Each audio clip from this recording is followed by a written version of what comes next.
jou daaglikse self-inspirasie, my sonde. Ek bely my ongeregtigheid, my sonde kwel my, Psalm 38 vers 19. Elke mens doen een of ander tyd verkeerde dinge. Ons almal word met sonde gebore. Ons is sondaars van geaardheid. Gelukkig sal die Here ons vergewe as ons berou het daaroor. In hierdie Psalm skryf Dawid dat sy sonde van die verlede hom pla. Hy sê dat hy dit nie meer kan uithou nie en dat God hom tog nie moet verlaat nie.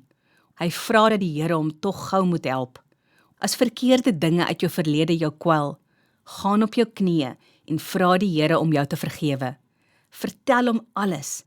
Hy sal verstaan, jou genadig wees en jou die krag van die Heilige Gees gee om te kan stry teen die sonde. Lewe dan soos 'n nuwe mens en dank God vir sy vergifnis. Kom ons bid saam. Wonderlike Here, dankie dat U my sonde vergewe. Help my om elke dag teen die sonde te stry. Amen.